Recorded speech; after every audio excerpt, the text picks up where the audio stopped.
Hey guys, so what's cooking? Today, I am not the cook of today's video. I am strictly just here as a commentator. My best friend Mark is actually the one in the video cooking the food. And this is a dish that he likes to call lazy pierogies. It was the first time I'd ever had it, and it was delicious. Highly recommend. So I hope you enjoy. The setup for this video will be a little different than normal, mainly because it was him cooking this time, so, you know, the recording is a little different when it's not you, right? When I'm not in full control of everything. But also, it was during a huge dinner that I was doing, so this was like the part he did for an occasion dinner that I was making, and then I had a bunch of food that I made that was all around the stove, basically. The video, the last one of the last couple of videos that I did, that was like the ham, that was from this same, yeah, this was from Thanksgiving. So this video I've been meaning to edit for a while.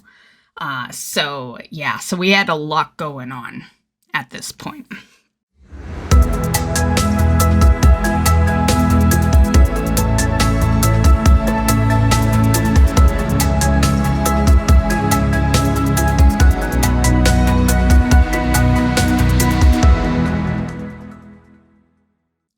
Okay, so while he's just getting set up here and situating his stuff, I'll go over all the ingredients you'll need.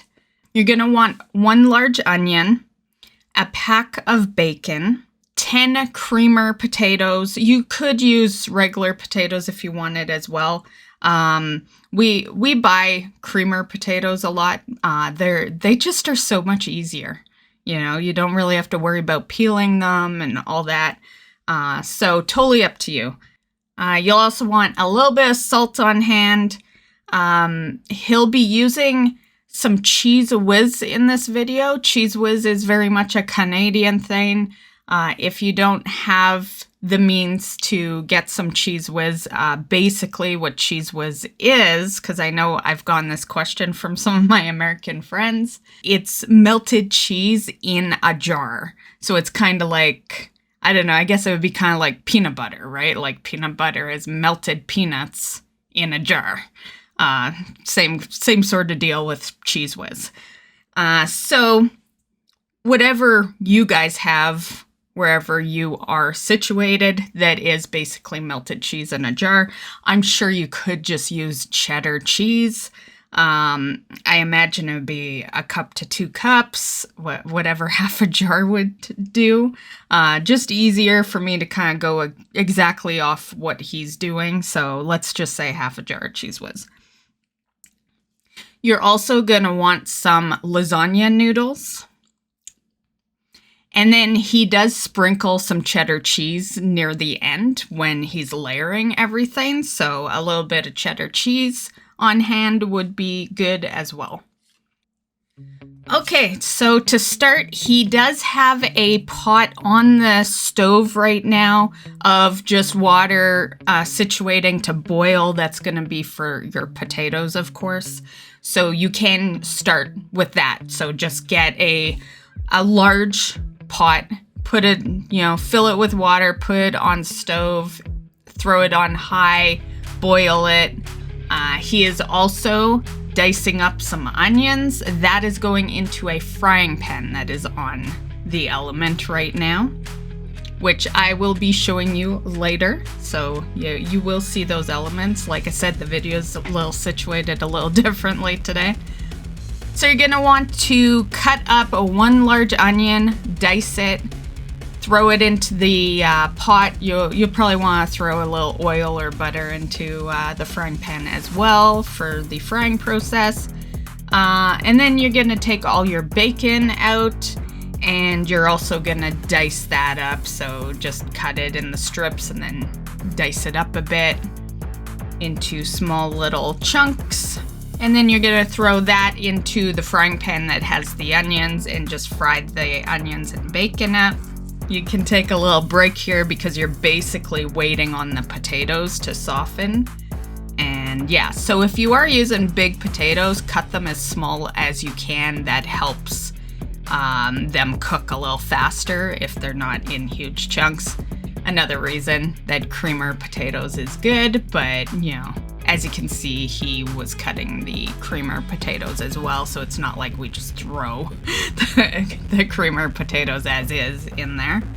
So once the potatoes are ready, you can drain them, and you're gonna throw a little bit of salt into the pot, as well as half the jar of the cheese mixture.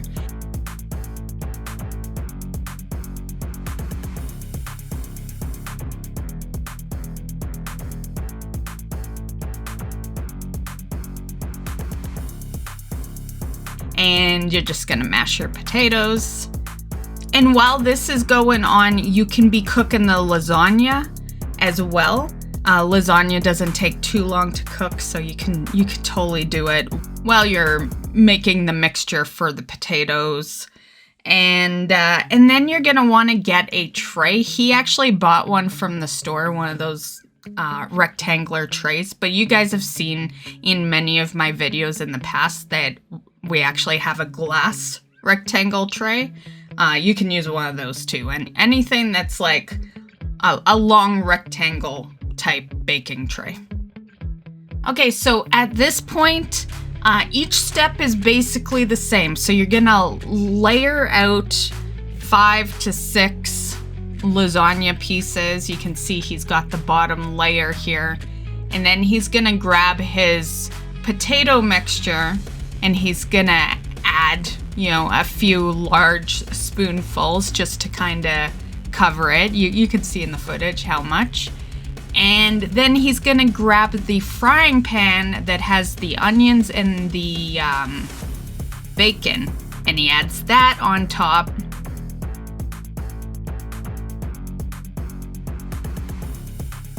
And then sprinkles a little cheese. This is some triple cheddar, but you can use whatever kind of cheese you want.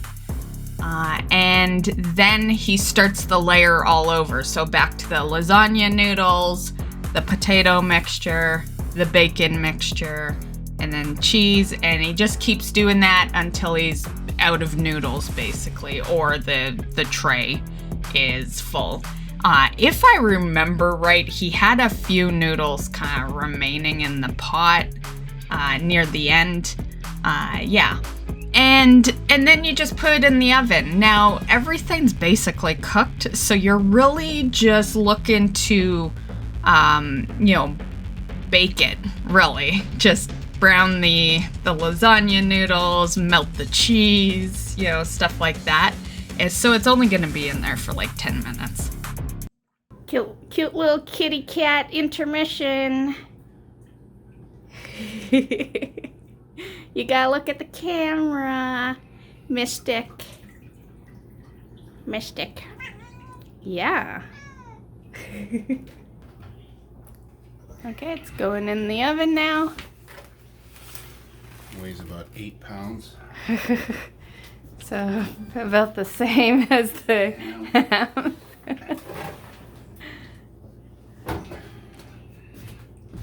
Okay. Hey, girl. Say hi. You're on candid camera. Cute.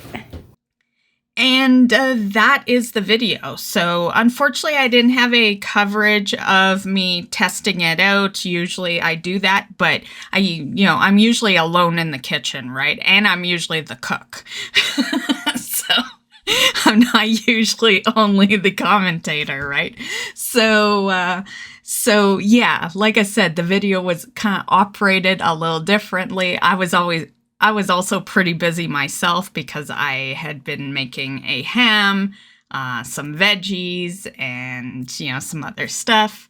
So yeah. And he had wanted to make this, so I took one of the sides that I usually make for Thanksgiving, and I removed it so he could make his side here. And yeah, I just started recording them. I'm like, maybe they'll be interested in your creation, right? So yeah.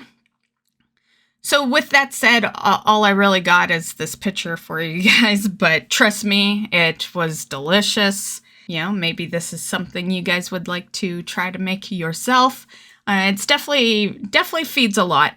So, you know, it's good for that. This is perfect for a family of 4.